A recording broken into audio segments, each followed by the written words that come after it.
किसका घर, माता पिता का या बेटे का? यह बहुत ही मार्मिक की कहानी है। कहानी शुरुआत होता है, पापा नया घर बिल्कुल तैयार हो चुका है, सोच रहा हूँ कि वहाँ दीपावली पर शिफ्ट कर लूँ। सिद्धार्थ ने अपने पापा गोविंद प्रसाद जी से कहा। सिद्धार्थ गोविंद जी और सुधा का इकलौता बेटा है। सुधा वहीं पर बैठी मूक दर्शक बनी चुपचाप सुन रही है। पिछले कुछ दिनों से उसने किसी भी बात पर रिएक्ट करना छोड़ दिया था। नए घर के उमंग में सिद्धार्थ और उसकी पत्नी रिया दोनों बेहद खुश थे। सिद्धार्थ बहुत बड़ा अफसर है, रिया भी अमीर खानदान से ताल्लुक़ रखती है। गोविंद जी ने अपने घर को बहुत चाव से बनवाया था। कोठी, बाग, बगीचा सब कुछ था, परंतु जब सिद्धार्थ ने कहा कि उसने भी एक घर का सपना देखा है, अपने घर का, ये सुनकर गोविंद जी आश्चर्यचकित रह गए। अपना घर तो ये किसका घर है? नहीं पापा, ये घर आपका है। मैं अपने घर को अपनी मेहनत से बनाना चाहता हूँ। फिर उसने उनसे कुछ पूछने की ज़रूरत नहीं समझी थी। सब कुछ रिया और उसकी मर्जी से होने लगा था। बीच बीच में सिद्धार्थ उनसे सलाह ले लिया करता था। जबरन उन्हें 2-3 बार साइट पर भी ले जाया गया था। माँ को तो न कुछ पूछा न दिखाने की ज़रूरत की थी। सुधा के अंदर तो जैसे सब कुछ टूट गया था। जिस बेटे को उसने जान से भी ज़्यादा प्यार किया था, उसने एक तरह से उसका तिरस्कार कर दिया था। तिरस्कार बोलकर ही नहीं, चुप रहकर भी किया जा सकता है। सुधा महसूस कर सकती थी, रिया ने बहू के रूप में कभी उन्हें कोई तकलीफ नहीं दी थी। अमीर घर की बेटी होने के बावजूद उसका व्यवहार बेहद संस्कारी और संयमित था। 5 साल का गोलू और रिया घर के रौनक थे। सुधा ने कभी भी रिया के साथ बुरा बर्ताव नहीं किया था। गोलू में तो सुधा की जान बसती थी, पर सुधा बेटे के व्यवहार से बहुत आहत हो गई थी। कभी कभी गोविंद जी से अकेले में बात करते हुए पूछती कि ये मुझे मेरे किन पापों का फल मिला। एक ही बेटा, वह भी घर छोड़कर चला जाएगा। गोलू और रिया, ये कहकर उसकी आंखों में आंसू निकल आते थे। मैंने तो अपने सास ससुर की दिल से सेवा की, कभी उसका दिल नहीं दुखाया।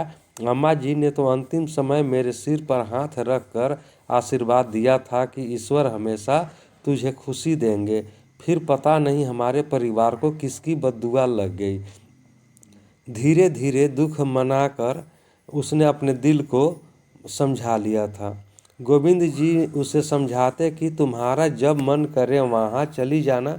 बेटे की तरक्की पर दुख नहीं मनाते, खुश होते हैं। रिया और सिद्धार्थ एक एक चीज़ें चुन चुन कर ला रहे थे। गोविंद जी को बेटे से दूर होने का दुख था, पर उन्होंने जाहिर नहीं किया। वो तो उसे महसूस कराते कि उसकी खुशी में खुश हैं। आज धनतेरस है। गृह प्रवेश की सारी तैयारियां हो चुकी थी। सिद्धार्थ और रिया नए घर की खुशी में बेहद उत्साहित थे।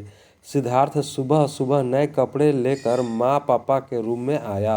पापा के लिए खूबसूरत सिल्क का कुर्ता बंद गले की जैकेट के साथ, और माँ के लिए बेहद सुंदर सिल्क की साड़ी, मम्मी के पसंदीदा हरे लाल रंग की। माँ पापा जल्दी से तैयार हो जाइए, 11 बजे का मुहूर्त है। सुधा चुप थी, सोच रही थी कि बस तैयार हो जाओ और चलो। अंदर जैसे कुछ खत्म सा हो गया, न कोई उत्साह न कोई खुशी। उसे जाकर सिर्फ खड़े होना है। गोलू आकर उसके गले से झूल गया। दादी माँ, आप मेरे साथ चलोगी ना? आंखों में आंसू भरकर उसने गोलू को छाती से चिपका लिया।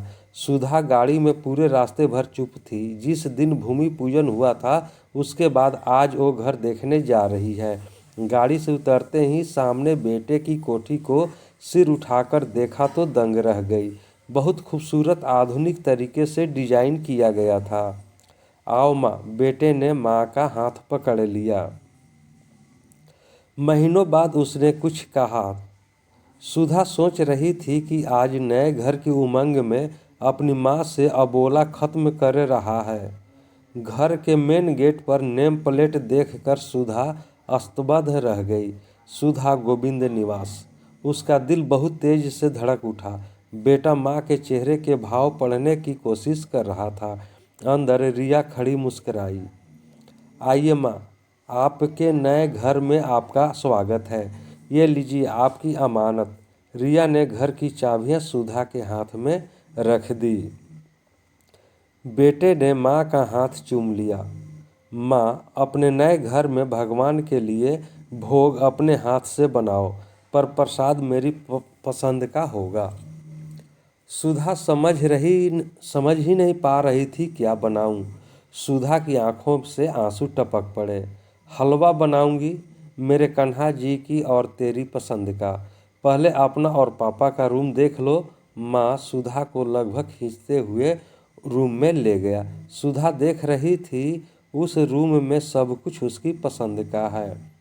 पापा के लिए रॉकिंग चेयर, उसके लिए सामने से खुलने वाली खिड़की, सुबह सुबह सूर्य की पहली किरण के दर्शन, सूर्य भगवान को नमन करना, ये उसका सपना था जिसे वह कभी सिद्धार्थ से कहा करती थी। बाहर तुलसी जी का चौरा जैसे वो हमेशा चाहती थी। अरे ये तो उसका लगाया हुआ मनी प्लांट है, इसके लिए वह कितना परेशान हुई थी। माली ने उसे उखाड़कर गुलदाउदी लगा दिया था तो उसने माली को कितना डांटा था। तो मेरे बच्चे को सब कुछ याद था। उसके मन पुलकित हो उठा। कमरे की एक एक चीज को छूकर देख रही थी। माँ आपने क्या सोचा था? आपका राजा बेटा आपके बिना खुश रहेगा? रिया मुस्कुराती हुई कह उठी थी। आपका बेटा तो मेरे गोलू से भी छोटा है। माँ, सिद्धार्थ ने सुधा को बाहों में समेट लिया।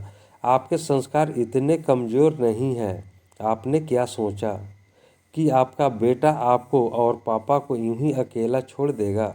नहीं माँ, वो घर मेरा है जो पापा ने मुझे दिया, और ये घर आप दोनों का है जो मैंने आपको दिया है। गोविंद जी आश्चर्यचकित थे। पर बेटा, परिवार तो दो हिस्सों में बंट जाएगा ना? कैसे बटेगा पापा?